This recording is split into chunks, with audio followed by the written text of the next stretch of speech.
Well, hey, gang, this is Darryl Davis coming to you to talk about designing a career worth smiling about. This is part of a series that we're doing of part commentary, part training on the commission class action lawsuit that we find ourselves in, and this particular session is going to be more on the training side about establishing our value with buyers and sellers, so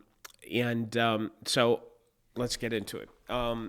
If you were to take this lawsuit and put it into basically two categories, or the main thrusts of what they're arguing for the plaintiffs, number one is that somehow 1.6 million realtors got into a meeting room. I'd like to see the hotel meeting room for that. And we colluded and agreed to charge every consumer the same amount of money, and that we get paid too much, and we've maintained an inflated commission rate because of that. The second thing is that, along with that, it's hurt the consumer that we charge too much, basically. And so I want to go over some points with you, and I want to just talk for a moment about that first one, about agents are paid too much. Just to be real crystal clear, agents are not paid. Agents earn. See, employees, they get paid. They get paid probably every 2 weeks, a paycheck that has been predetermined. And that employee, some days they'll do a great job, some days they'll do not a great job, sometimes they'll be exceptional. But no matter where they are, good or bad, as long as they check off most of the to-dos on their to-do list, they're going to get a consistent paycheck. Whereas for the real estate professional, every morning that we wake up and our feet hit the floor, the paycheck that we get is zero. There's nobody paying us anything. We don't have somebody at the front door of the realtor when they open up the front door and there's a paycheck for them.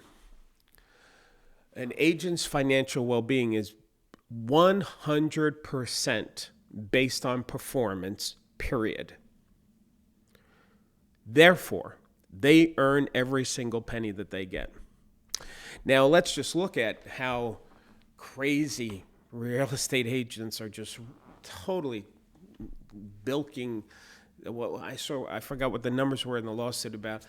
There's, I don't know, billions of commission dollar amounts, or like we're making so much money that we're really shaking down the homeowner. According to U.S. News, they did a study about the average salary for a real estate agent, or the medium, and you'll see there it's $48,340 into 2021. Wow, that doesn't seem like that's a real. We're really bilking those homeowners. Is that the word? Bilking? Milking? I decided to check further into this statistic, and when I went to the U.S. Bureau of Labor Statistics, they came up pretty much with the same number, 49,980. Now, I know, being in the real estate field for over 35 years, yeah, that's it. There's very few agents that are making six figures in this industry. Now, let's just take a look at, and even then, I wouldn't say that that's like, it's the very, very elite agents are making the big bucks. All right, but anyway, let's go on to this. So agents are paid too much. No, we're not paid. We earn it.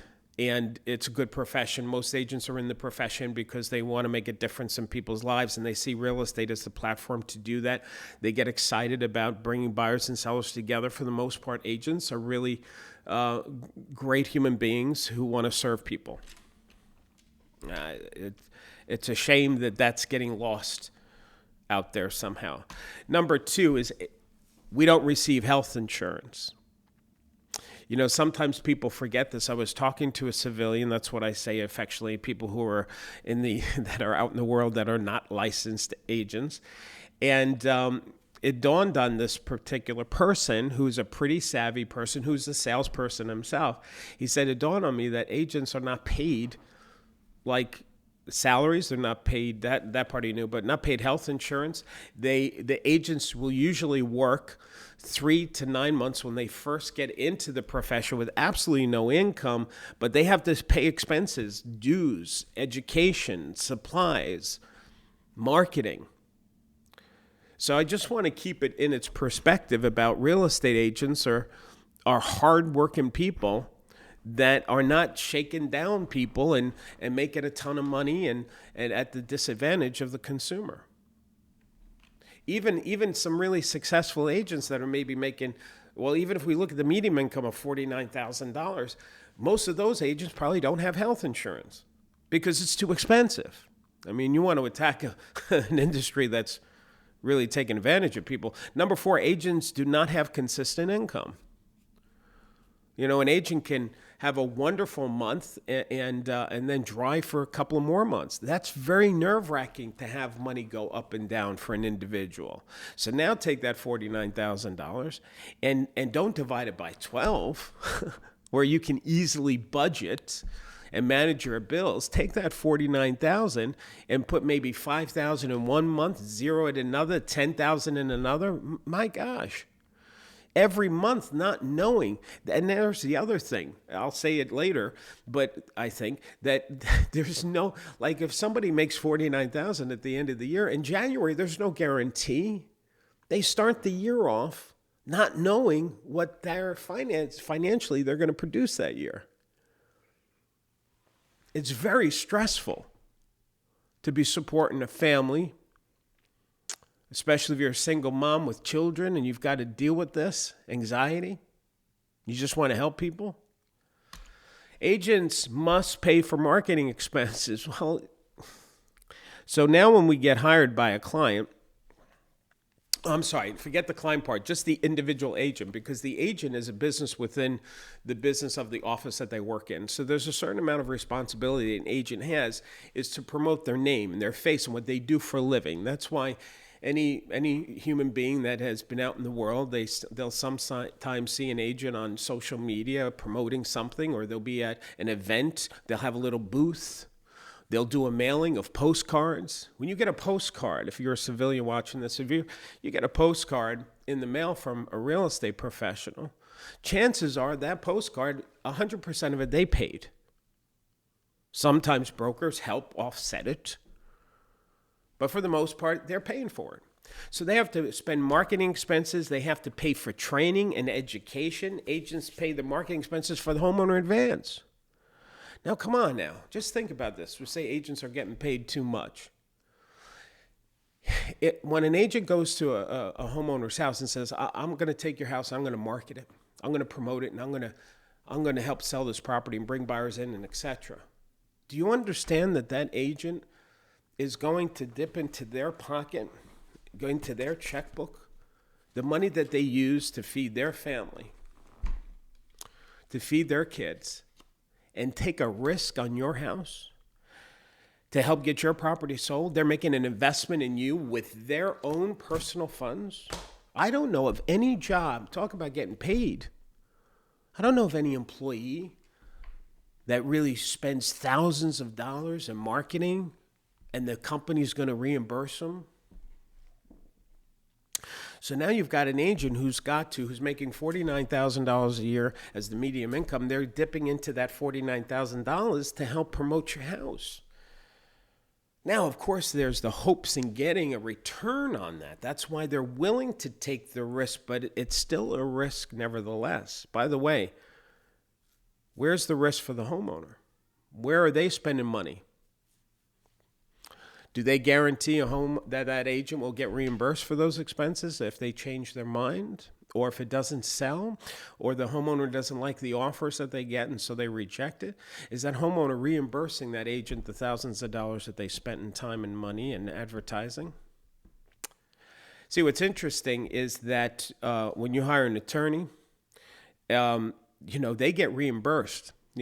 We talk about this. I talked about in another video about the attorneys that are suing NAR and Anywhere and Remax and Keller and Home Services, et cetera, and the MLSs. They're working on contingent.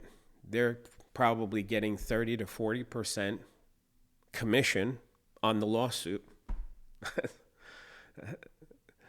If an agent, and I'm just using this as an example, if an agent charged 6% or 5% or 4% or 7%, an attorney's charging 40%, 30%, wow. Talk about high fees. But the interesting thing is they probably are getting that, plus they get to get reimbursed on all of the filing fees and other expenses that they have. Wow, wouldn't that be nice if real estate agents could do that? Charge a percentage plus at closing, provide a bill of expenses that were invested into this homeowner and get reimbursed for those. Listen, we're not going to do all these things. I'm just trying to keep in perspective when we say agents are paid too much. A lot of people don't realize, no, we're not killing it out there. Agents spend hours, days, weeks, months with buyers with no guarantee. No guarantee. So an agent will spend their time, their hours away from their family, showing properties on the weekends, at night, talking to the buyer, counseling them, sitting with them, showing them, putting multiple offers in, getting rejected time and time again, feeling the pain of their buyers, desperate to buy a house and not able to for whatever reason. And in some cases, the buyers change their mind. The buyers stay where they are, or because they didn't hire the specific agent, they wound up buying through another agent. Here's the last thing I'm going to say on this, and we're going to go into a new segment, which is, if we did not net more to sellers then, and I'm going to show you the then. So they say that they say that we charge too much and to the detriment of the homeowner. And I'm going to show you, if that were true, then what I'm about to show you would not be the case. So a lot of us, if you're a student of mine, you've heard me talk about this many times about, let's see, where am I? Yeah. Let me get to this. About ForSaleByOwner.com. Colby Sembrato, he created ForSaleByOwner.com, which was one of the first do-it-yourself websites, right, to selling your own home. So this guy wrote the book on how to be a for sale by owner, basically. Now, I want to be clear here for a second. So you have a real estate agent charging the percentage that they charge, which people are saying is too much based on averages. And then you have being a for sale by owner, selling on your own. So if you lost money paying an agent, then you would choose to be a for sale by owner. Why in God's name would you spend this usury rate, a commission rate that agents charge, if you can do it on your own? You'd net more money. That's your choice. And that's what at least the ForSaleByOwner.com guy says. This was his original website, or one of his original versions. I think it's changed since I screen captured this. ForSaleByOwner.com, so it's obviously not his original one. 2.7 million potential buyers monthly. Average seller savings is $14,000. And you'll see here he had a slider on his website, and it said if you sold your house for $2.1 million, you would save $105,000 in commission. I went to that number for a reason. 2.1. Most of us don't have a 2.1 million house, but I pushed the slider there for a reason because I want to show you something. So this ForSaleByOwner.com is clearly saying, Colby Sembrato is saying to people, be a FSBO. Don't pay realtors. They charge too much. Okay. Well, in the Wall Street Journal, a few years ago, this came out. Colby Sembrato, founder and former CEO of ForSaleByOwner.com, tried selling his 2,000 square foot condominium on his own through classified ads and FSBO sites. But after 6 months, he opted to hire a New York real estate broker by the name of Jesse Buckler. After doing it on his own, Sembrato's decision to hire the broker led to multiple offers. He closed it for $150,000 over his original FSBO price, and he didn't pay 2% or 3% or 1%. He paid 6% on $2.15 million. Now, if you do the math on $2.15 million, you will see that there. Okay, sorry. You will see that that's $129,000 commission. So the guy that's telling people you should not work with agents because they charge too much, you're losing money.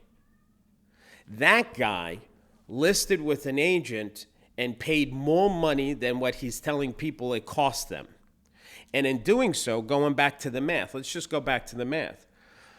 It says there in red that he sold it for $150,000 over his FSBO price. He paid a commission of $129. Let's round it off to $130.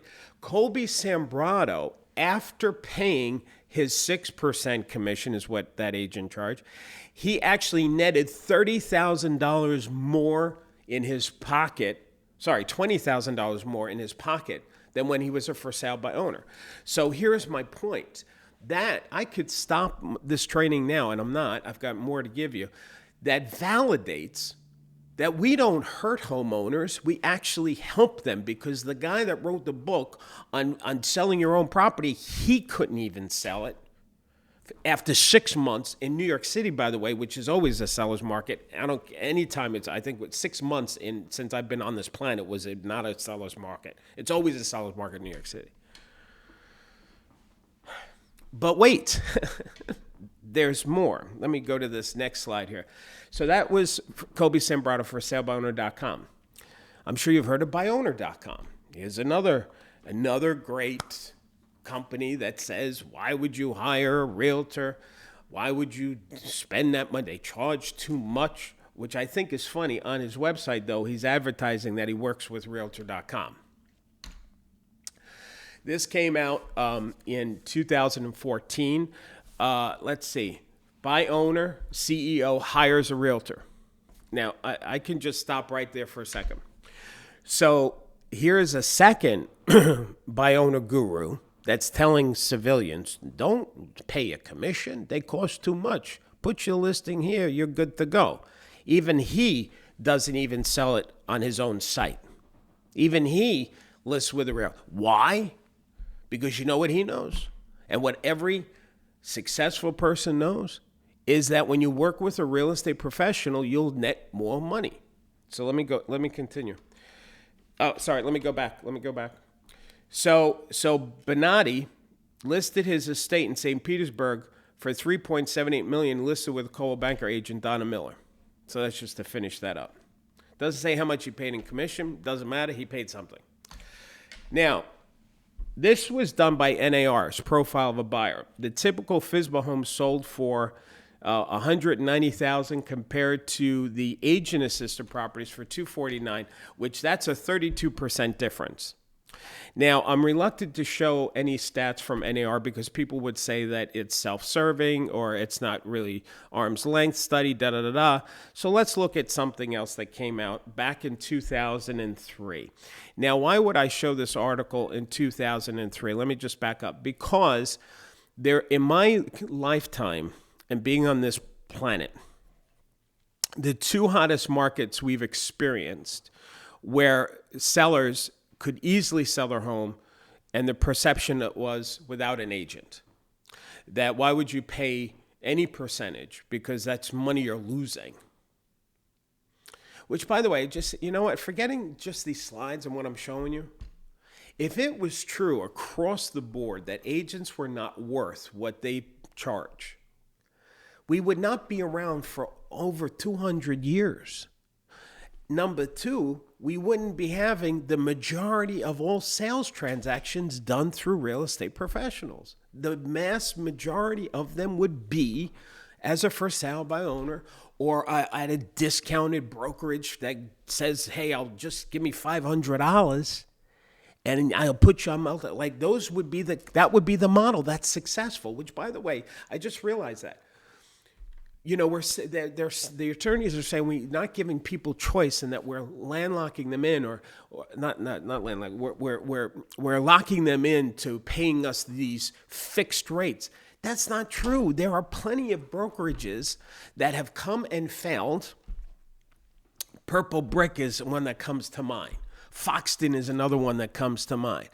I don't know of any current brokerages that really exist today, and there might be a couple in a couple of states, I don't know, where they say, give me $500 and I'll put you on MLS and you can pay the selling agent. So that's the money. Now watch this. If we were charging too much and you tell a homeowner, listen, just pay $500, and instead of paying what the attorneys are saying, 6%, you can pay 3% or 2%. We'll put you on MLS and you'll just pay the agent direct. So now you're getting on your MLS, you're on Zillow, you're on Realtor.com, you're on everything at a rate that's basically at least half of what these attorneys are saying that we overcharge. Why aren't those companies leading the industry? I'll tell you why. Because there's more to it than just putting it on MLS or putting an ad in the paper. What listing agents do is a lot more than that, you see. Why are we messing with a formula that obviously works? Anyway, let me go. So there was only 2 markets where agents, where it was a crazy market, where if there was any market where a homeowner didn't need an agent, it was during the pandemic, 21, 22, because it's probably crazy, and 2003, 2004, 2005. That's the bubble busted 2006.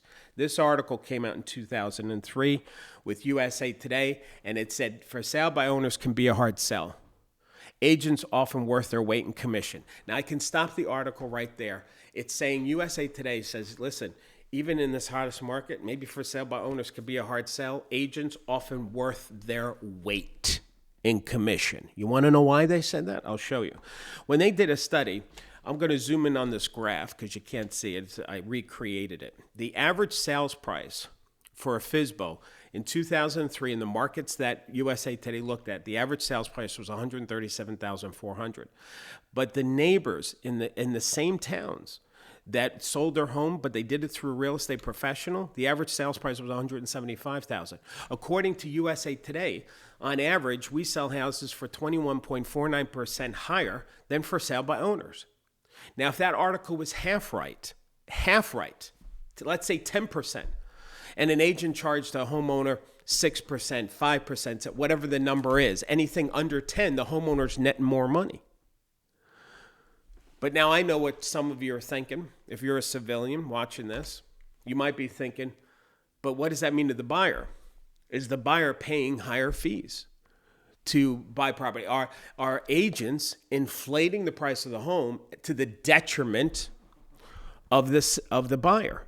I say, well, yes and no. Yes, the buyer is paying more. That if a buyer were to go directly to a homeowner, they can probably pay less if that homeowner was willing to lose 6%, 10% because of what I just showed you. See, they're going to lose money selling at every price of everything. There's a retail price and a wholesale price. And when a homeowner works with an agent, they're selling at retail, prime price, because the agent is going to be doing all this marketing and servicing.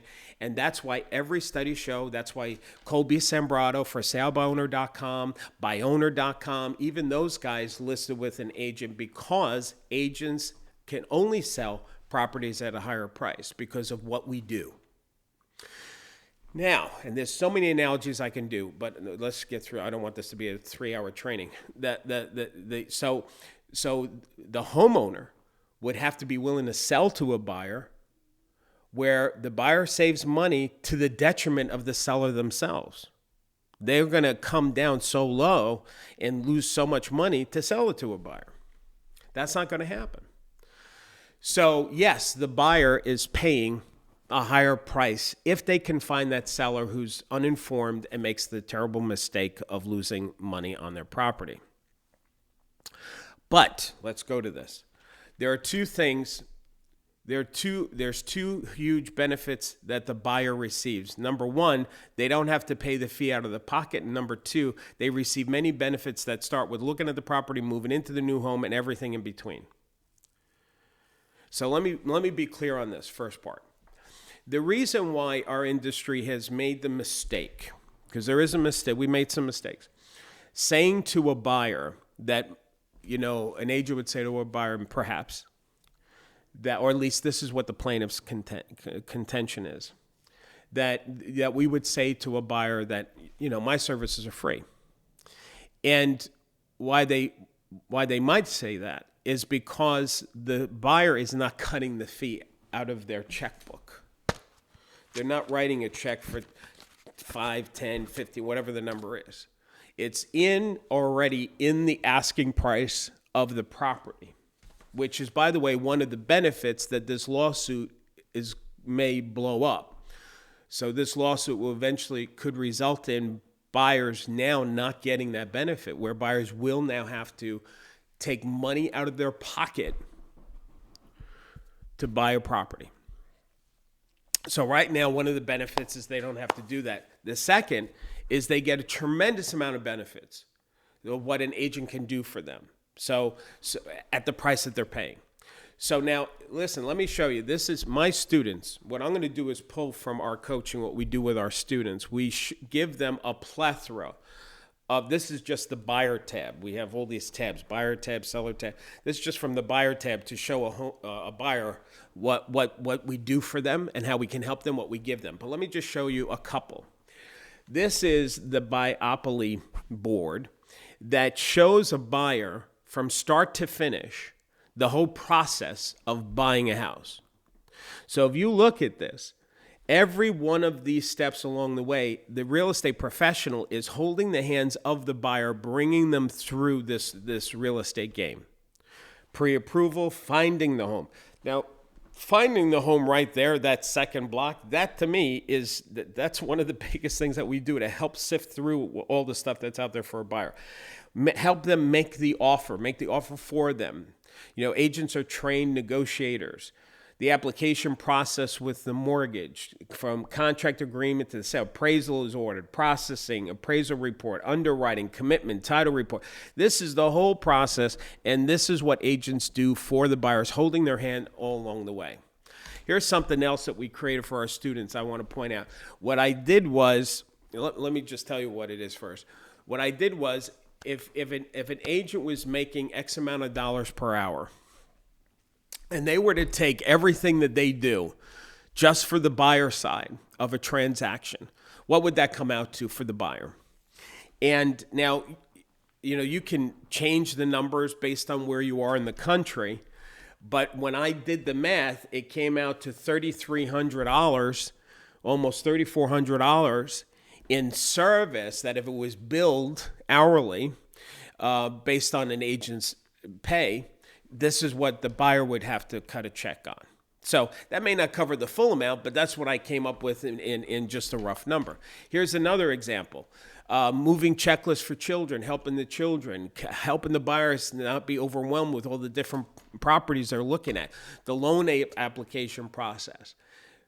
Our students have a 40-page guide. This one here is 30-page guide on how to make moving easier from point A to point B.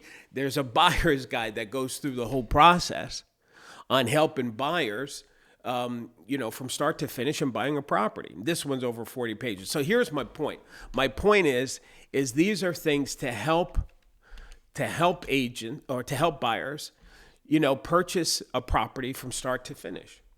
So it's not like the buyer is not getting the benefits of working with an agent. Those are the two benefits. Here's the last thing I want to share with you is that, which for me is, I think I fell in love more with our industry as real estate professionals during the pandemic. Like for me, I think it wasn't until then, and I've been in this business for a long time, on how important I realize real estate is to people. Because as a New Yorker, where we were one of the states where we were mandated to shelter in, literally stay in our homes. So when we talked about essential workers and what that means, and these are people that could go out and perform their job versus ones that were not essential workers. that really highlighted a lot for me. You know, a lot of kids had to stay in their homes more. So how home ownership, raising a family, real estate, all of that came real crystal clear to me how important real estate professionals are to human beings. And for this recording, I went to the CDC and I wanted to just look at what we used to call essential workers. And here's what I found. On CDC's website, real estate, shelter, housing, whether it was residential housing, real estate professionals, the whole 9 yards, were considered essential workers, just like doctors and nurses and so many other great professionals that were essential during that horrible pandemic that we were dealing with. So I hope that this helped clarify that how important agents are, that we actually do serve the community. We do help buyers and sellers in the process of moving from point A to point B in their life. And this unfortunate class action money grab from attorneys is very unfortunate. I know NAR is doing a great job to defend our industry. The attorneys are doing a bang-up job. I hope that it speaks to the jury's heart, the jurors' hearts. And because if we start messing with what's been working for so many years, I think it will then be to the detriment of buyers and sellers. But whatever comes, whatever the end result is, I know as an industry that we will come out of it stronger because we always have. We're too important to people's lives for us to not figure it out, because we are essential. You are essential, and you make a difference. Thanks for watching. Please stay safe, stay focused, and don't forget to keep smiling.